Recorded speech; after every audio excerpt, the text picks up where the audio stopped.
ओम नमो भगवते वासुदेवाय। अब हम आज श्रीमद् भगवद गीता जी को श्री शंकराचार्य जी के भाष्यों के आधार पर देखेंगे और आज सेकंड क्लास द्वितीय पाठ है। पहला वीडियो आप देख चुके हैं, ये दूसरा वीडियो है श्रृंखला में। श्री सीतारामचंद्राभ्याम नमः। नमो गुरुभ्यः। अथ कालदेवताः।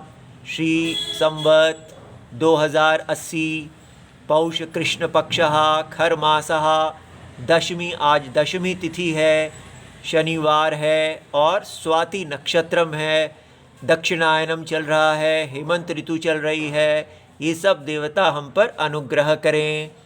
विषय नारायणः परो व्यक्तात् इति विचारः। इस वाक्य पर हम विचार करेंगे। ये वाक्य शंकराचार्य जी की भगवद गीता जी की जो भूमिका है, अर्थात प्रस्तावना, अर्थात फॉरवर्ड है, उसका मंगल श्लोक है। आप गीता प्रेस की पुस्तक जो कही गई थी, पुस्तक नंबर 10 शांकर भाष्य, उसको खरीद के उसमें देख सकते हैं और हम इसका आज थोड़ा विस्तार देखेंगे। ओम तत्सत। श्री शंकराचार्याय नमः। पूर्व पक्षी, पूर्व पक्षी होता है पूर्व, पहले कहने वाला पक्ष, ऑब्जेक्शन रेज करने वाला या क्वेश्चन रेज करने वाला पक्ष। वो क्वेश्चन क्या उठाते हैं? वो कहते हैं नारायणः परो व्यक्तात्, ये क्या है? तो उत्तर दिया जाता है। उत्तर पक्ष को सिद्धांती, सिद्धांत पक्ष कहते हैं। यह नारायण का ज्ञान निर्देश वाक्य है। वो कैसे? ज्ञान निर्देश क्या होता है? अर्थात नारायण को ज्ञान का विषय, नॉलेज का विषय बनाकर, ऑब्जेक्ट ऑफ नॉलेज बनाकर कहा जा रहा है। तो कैसे ज्ञान, नारायण को ज्ञान का विषय कैसे बनाया जाएगा? तो उसका उत्तर दिया जाता है कि यह जगत, जगत माने सृष्टि, वर्ल्ड, क्रिएशन, अनुभव में है, इज इन एक्सपीरियंस। तो हम ये जगत का एक्सपीरियंस करते हैं। तो दैट मीन्स जगत नॉलेज का विषय है। जिस चीज़ का भी एक्सपीरियंस किया जाता है वो ज्ञान का, नॉलेज का विषय, टॉपिक होता है, ऑब्जेक्ट होता है। तो ये जगत is object of our knowledge.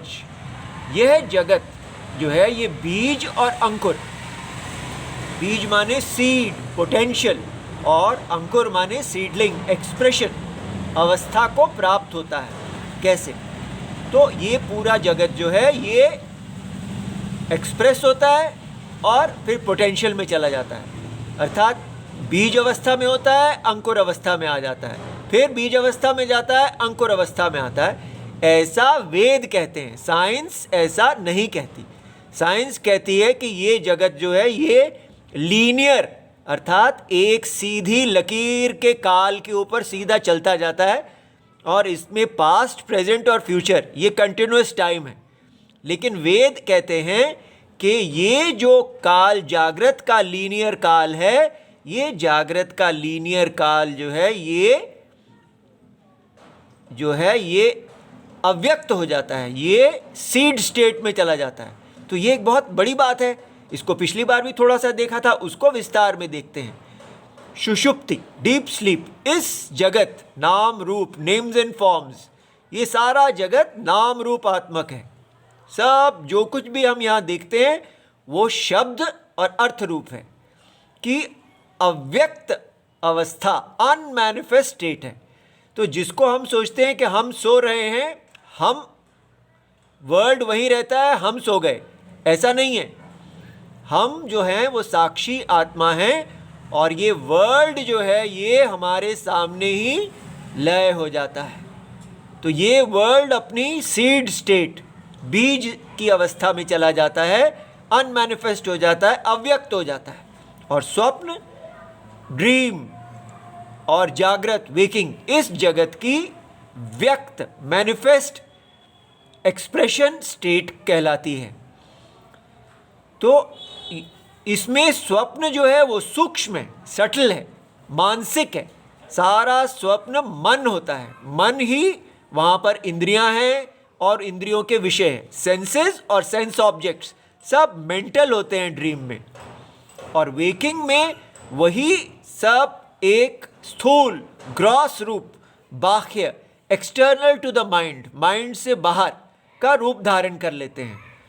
तो इस प्रकार ये जगत जो है, ये एक्सटर्नल जब होता है माइंड से तो इसको वेकिंग कहते हैं, और जब ये माइंड के इंटरनल होता है, माइंड ही होता है, तो इसको ड्रीम कहते हैं। और जब ये माइंड भी नहीं हो जाता, माइंड भी लय हो जाता है, तो उसको हम कहते हैं ये पूरे वर्ल्ड की अव्यक्त अवस्था, अनमैनिफेस्ट अवस्था है, सीड अवस्था है, उसको डीप स्लीप कहते हैं। तो ये तीनों को मिला के यह अनुभव है, दिस इज कंप्लीट एक्सपीरियंस। इन तीनों के अतिरिक्त और कोई एक्सपीरियंस नहीं है, ये हमें वेद ऐसा समझाते हैं, लेकिन साइंस केवल वेकिंग में ही रहती है।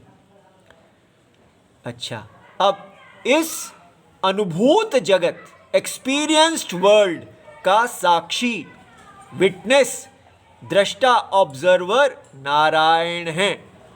इस प्रकार ये जो वर्ल्ड है जिसको आप जानते हैं, जो इसको जान रहा है वो नारायण है। तो हम जानते हैं कि ये वर्ल्ड तो हमें दिख रहा है, लेकिन किसको दिख रहा है?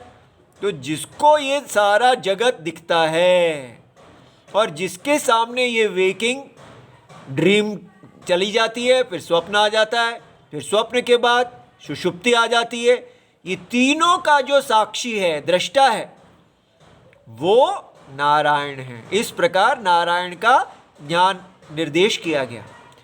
साक्षी, साक्ष्य माने विटनेस, विटनेस्ड से जो साक्षी है वो साक्ष्य से असंग है, ये अनुभव है। हमारा अनुभव है कि वेकिंग जो है उसमें साक्षी आत्मा असंग रहते हैं, साक्षी आत्मा को चोट नहीं लगती, लेकिन जो शरीर है उसको चोट लगती है। साक्षी उसको भी देखते हैं, आगे चलते रहते हैं। Witness is untouched by the witnessed, this is the experience. तो ये एक बहुत ही विचित्र चीज़ है कि कैसे हम सब संसार के विकार, सुख और दुखों को धारण करते हुए भी उससे आगे बढ़ते जाते हैं, और फिर भी हम अस्पृष्ट रहते हैं। यह सर्वलोक अनुभव साक्षी नारायण हैं। तो अर्थात हम ही वास्तव में नारायण हैं, लेकिन अज्ञान में अपने आप को देख रहे हैं कि नहीं नहीं, हम तो जागृत के कैरेक्टर हैं, ड्रीम के कैरेक्टर हैं, सोने वाले हैं, लेकिन हम इन तीनों के साक्षी हैं, और वो जो इन तीनों का साक्षी है वही नारायण है। ये universally experienced witness is Narayan.